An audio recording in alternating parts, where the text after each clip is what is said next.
Buenos días, mi nombre es Adriana Carolina Huerta de la Torre. Y mi nombre es Paulina Márquez Casillas. Nosotras somos alumnas de la Facultad de Medicina en la Universidad Autónoma de Durango.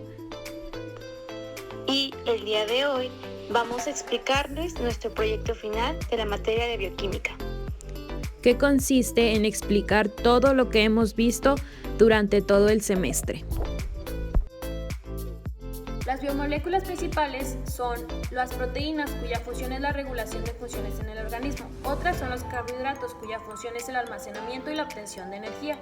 Los lípidos también son biomoléculas, su función es producir energía, protección mecánica de estructura y son aislantes térmicos. Los ácidos nucleicos son largas cadenas de polinucleótidos formados por un grupo fosfato, un azúcar de 5 carbonos y bases nitrogenadas. Hay dos tipos, el ácido desoxirribonucleico y el ácido ribonucleico.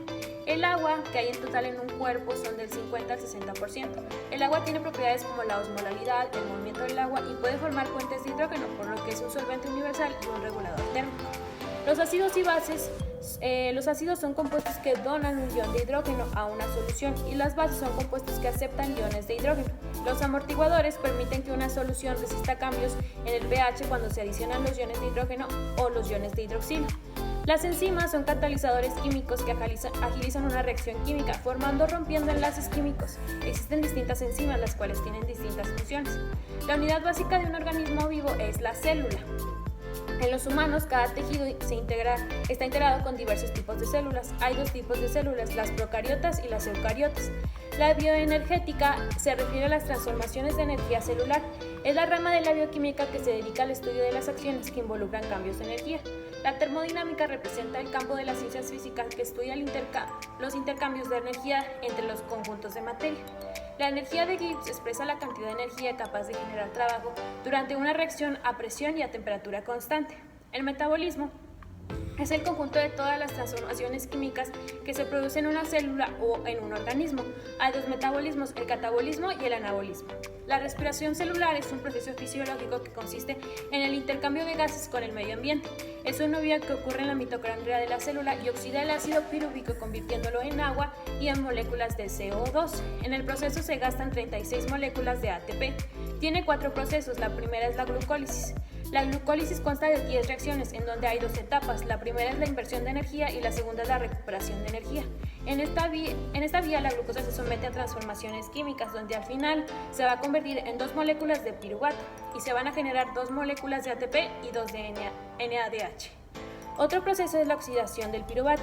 Cada piruvato que resultó de la glucólisis va a viajar a la mitocondria. Ahí el piruvato se va a convertir en una molécula de 2 carbonos unida a la coenzima conocida como acetil-CoA. Este proceso se va a liberar dióxido de carbono y se va a obtener NADH. El acetil-CoA tiene distintos destinos. Uno de ellos es el ciclo de Krebs, el cual es un ciclo metabólico de importancia fundamental.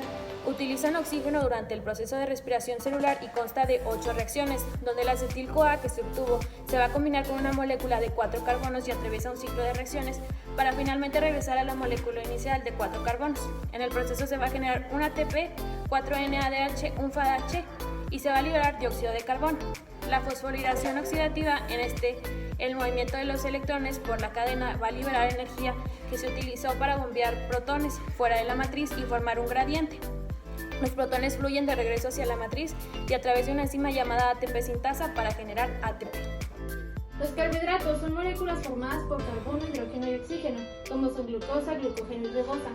Al ingerir los alimentos se digieren y absorben. Los productos de la digestión circulan en la sangre, ingresan a los tejidos y al final los captan las células y se oxidan para producir energía. Tienen funciones energéticas, de reserva, también son precursores, compuestos estructurales y señales de reconocimiento. Existen 3 principales tipos, que es el azúcar, la forma más simple de carbohidrato, almidón y fibra, que son carbohidratos complejos, lo que significa que están hechos de muchas unidades de azúcar juntas. También existen 3 categorías distinguibles por el número de azúcar que los forman: monosacáridos, oligosacáridos y polisacáridos. El proceso de digestión de carbohidratos tiene 2 lugares principales, que es la boca y la mucosa intestinal. La masticación es el primer paso importante para un correcto proceso de digestión. El bolo alimenticio pasa al esófago, que lo conduce hasta el estómago. En el estómago se mezclan los alimentos con los jugos gástricos, absorbiendo carbohidratos y las proteínas. En la absorción de carbohidratos, el enterocito solo puede absorber monosacáridos, y en concreto glucosa, galactosa y fructosa. El paso de dichas moléculas desde el tubo digestivo hacia el interior del enterocito se hace mediante diferentes mecanismos. Se absorben fundamentalmente en el intestino delgado e ingresan por el sistema de enterohepáticos en el hígado. El transporte de carbohidratos GLUT es el término utilizado para denominar los transportadores de glucosa o glucotransportadores. Los GLUTs son una familia con una secuencia determinada, que a su vez es codificada por diferentes genes. La gluconogénesis es un mecanismo que se utiliza para sintetizar la glucosa en caso de ayuno. Se realiza fundamentalmente en el hígado, riñón, a partir de precursores como lactato, piruvato, glicerol, oxalacetato y algunos aminoácidos. La gluconeogénesis convierte 2 moléculas de piruvato en una glucosa a través de 11 reacciones metabólicas. La secuencia de reacciones es la inversa de la glucólisis, excepto en 3 pasos, que es la formación de fosfoenol piruvato, formación de fructosa 6-fosfato y la formación de glucosa. En el ciclo de Cori consiste en un acoplamiento de 2 rutas metabólicas, que es la glucólisis y la gluconeogénesis, en 2 órganos distintos, que es el músculo y el hígado, que permite a las células musculares poder disponer de la energía necesaria en todo momento. El músculo obtiene ATP a partir de la degradación de la glucosa en la glucólisis. Cuando las condiciones del ejercicio son anaeróbicas, la glucosa se degrada a piruvato y este se reduce a lactato.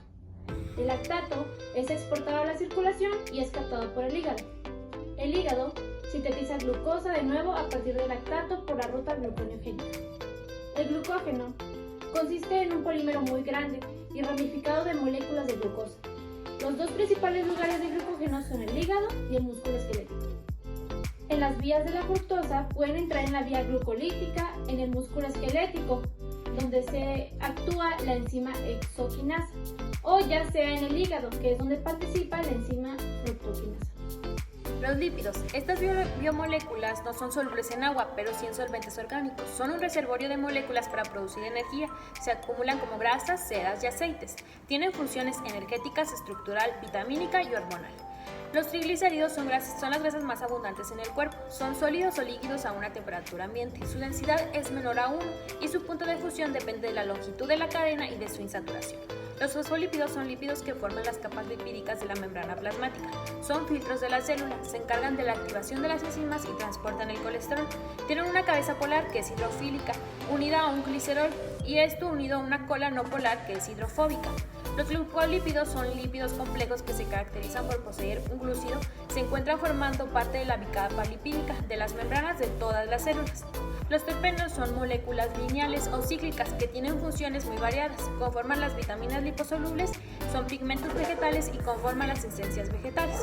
El colesterol forma parte de la estructura de las membranas a las que confiere estabilidad, es la base que sirve para la síntesis de casi todos los esteroides. Las hormonas están las sexuales como la progesterona y la testosterona y están las suprarrenales como la cortisona. Las prostaglandinas son lípidos cuya molécula básica está constituida por 20 átomos de carbono que van a formar un anillo ciclopentano y 2 cadenas alifáticas. Las enzimas involucradas son lipasa, colesterolasa y fosfolipasa A2, localizadas en el páncreas, la isomerasa en el intestino.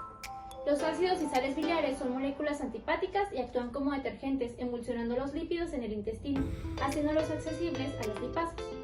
Los kilomicrones tienen una función principal que es transportar el colesterol dietético y triacilgliceroles con el resto del cuerpo absorbidos del intestino por la linfa hasta el canal sanguíneo para actuar con otras lipoproteínas.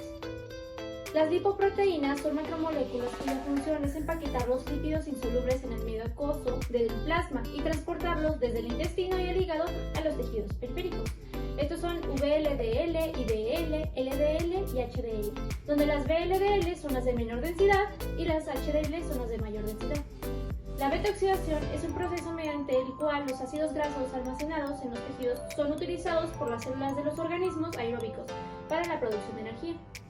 En los ciclos de la bioxidación hay 4 reacciones, que es la oxidación por FAD, la hidratación del enlace entre los carbonos alfa y beta, y la oxidación por NAD, y por último la quiólisis. Los cuerpos cetónicos son unos productos de desecho de las grasas. Su formación ocurre principalmente en las mitocondrias del hepatocito, en las cuales el acetilcoenzima A es convertido en acetoacetato o de beta-hidroxilutirato.